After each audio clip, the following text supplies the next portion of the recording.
if we, the people, don't know what our rights are, they're not going to tell us. If Americans just learned that the IRS was actually knowingly deceiving them, that would be enough for them to rise up and put a stop to it. This small booklet includes the Constitution of the United States, the Bill of Rights, the Declaration of Independence.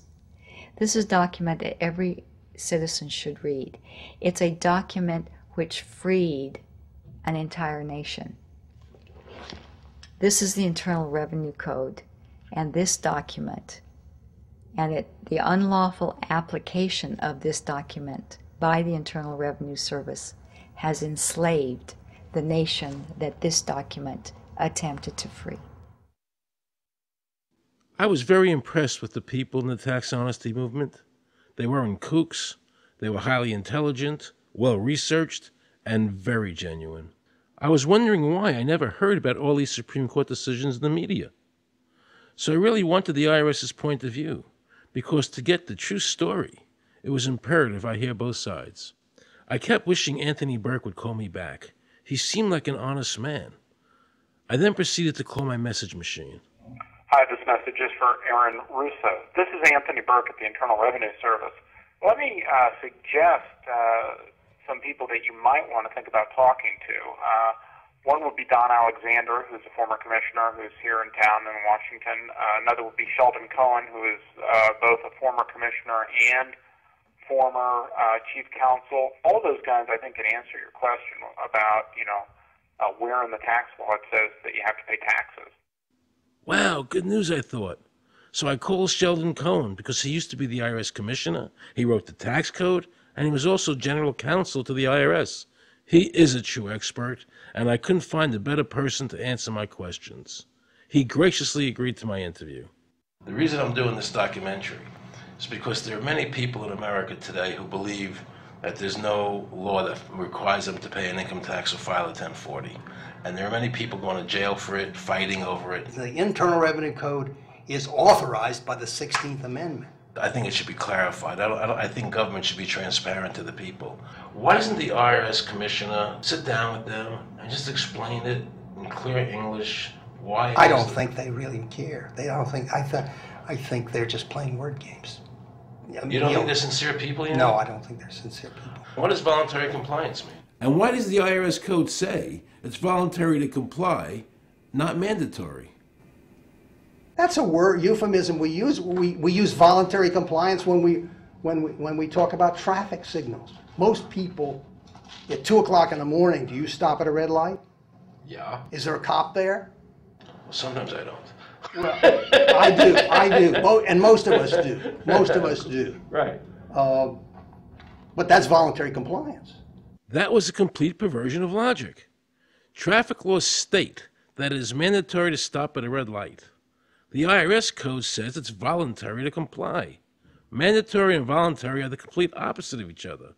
Yet he wants us to believe that they mean the same thing.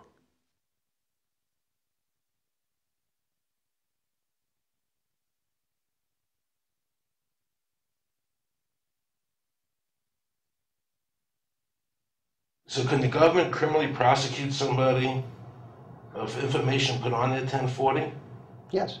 Right, so doesn't that violate the Fifth Amendment? No. But the Fifth Amendment says I don't have to do anything that incriminates myself. Well, it doesn't incriminate you to put your income down. But you said before I could be put in jail for it. The commissioner wants us to believe that although the IRS demands that you fill out the 1040 and you can go to jail for it, that they are not violating your Fifth Amendment rights of self-incrimination. That is absurd. Isn't it true that the word income is not defined anywhere in the Internal Revenue Code?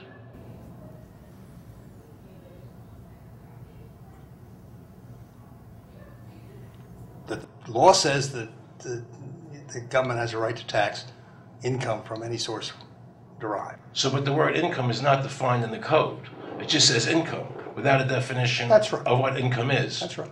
Correct? Yeah. But there are many different kinds of taxes. Well, how can an American citizen know what income is if the code doesn't define it? If they're paying an income Because tax... the courts have all defined it. Do you remember what constitutional attorney Edwin Vieira said? The definition of income in the Constitution was given in the Eisner versus Macomber case, and it turns on gains or profits that are made from some activity. So the Supreme Court has ruled income is not wages, it's not labor, it's gain from corporate activity. I believe that a man's labor is his private property. That's your view, but it's not the law. The Supreme Court's even said your labor is your private property. When I go to work for somebody, it's a trade. It's an even exchange. I do some work, you give me some money.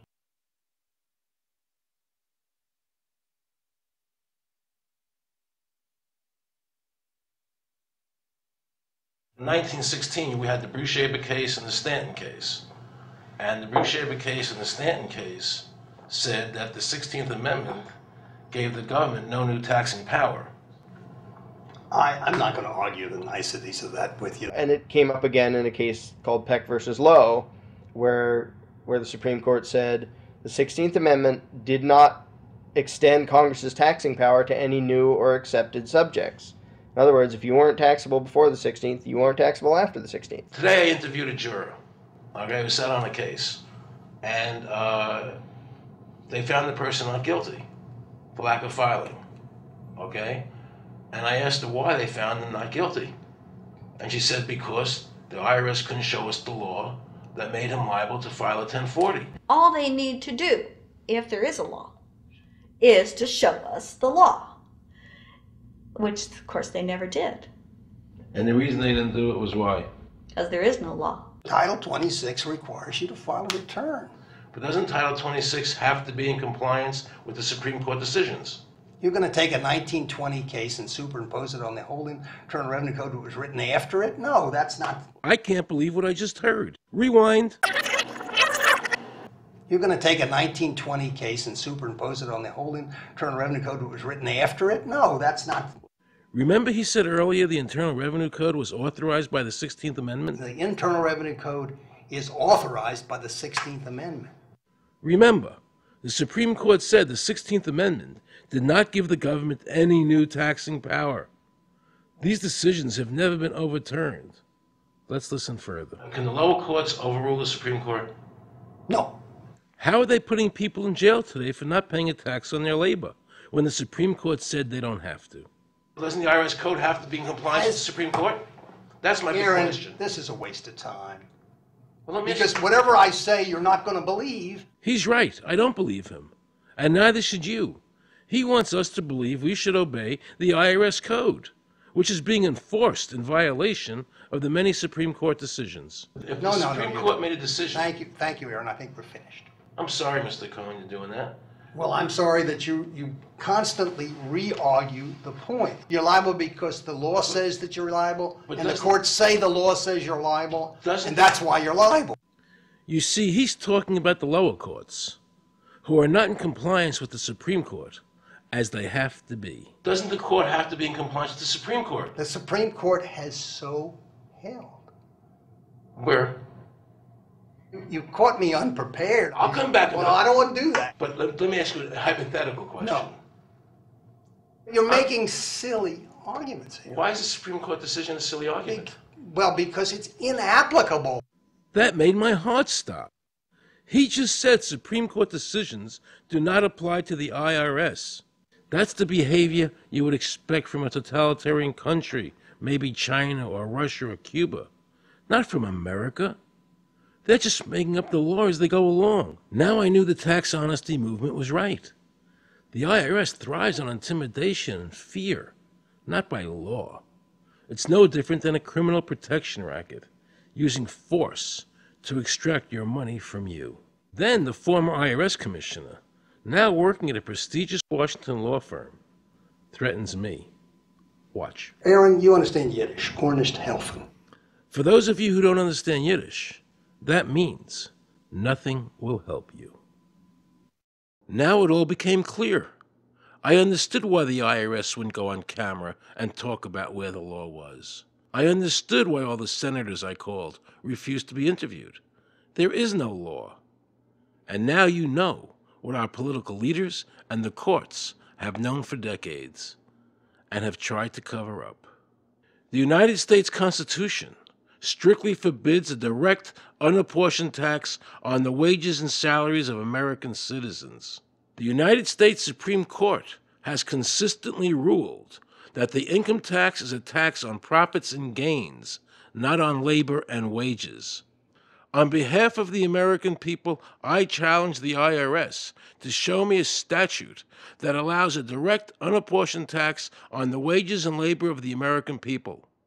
And if I'm wrong, I will give my most humble apologies to the IRS. If the IRS is wrong, and there is no law, then every person who's been jailed should be let out of jail immediately, and any assets seized should be returned to their rightful owners. If this is a nation of laws and a free country, then the IRS should show the law to the American people. I felt an overwhelming need to understand why juries were finding innocent people guilty of not filing a tax return when there was no law requiring them to do so. So I went to talk to Marcy Brooks, a juror who used her common sense and did not allow the judge to railroad the jury into a guilty verdict.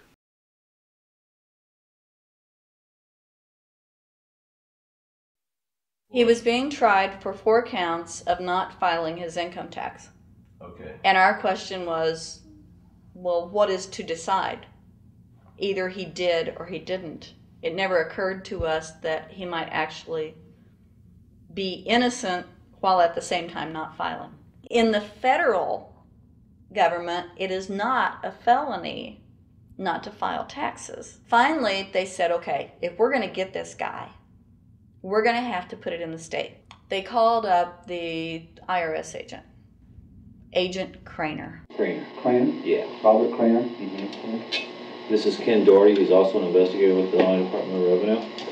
This is a request for a copy of the delegation of authority order. Right, and I talked to my boss about that, and he said that my badge is that. Badge is the authority. I thought it had to be in writing. The last question that the defense asked him was, did you write any of this down? And Agent Craner looked right at him and right at us, and he said, I never wrote anything down. And yet when we saw the video, there he was, writing notes, you know. And so I'm thinking, okay, at this point, the judge is supposed to say, Agent Craner, it is clear that you have committed perjury. It wasn't even noticed. It finally came to the climax. Mr. Harrell looked right at the prosecutor, and he said, I will tell you the same thing I have told over and over again to government officials. You show me the law that requires me to file a tax return, and I'll be glad to do it. And again, I asked, under what is the requirement that you claim and are required to do these things? And the requirement under the regulations is what section? My question to you is, what particular act are we discussing here that I am liable to do these things if you claim I'm liable to do? Your exact question would be again? Okay, what is the section that what? But I guess I'm still not understanding your question, Mr. Harrell. Well, you must be familiar with what that you have the police powers to enforce. Yes. The prosecutor absolutely ignored him. And he started slandering Mr. Harrell. Just started attacking his character. They're calling us tax cheats, they're calling us fanatics, they're calling us weirdos. I don't care what you call me, but I have one question. Where is the law? Show me the law.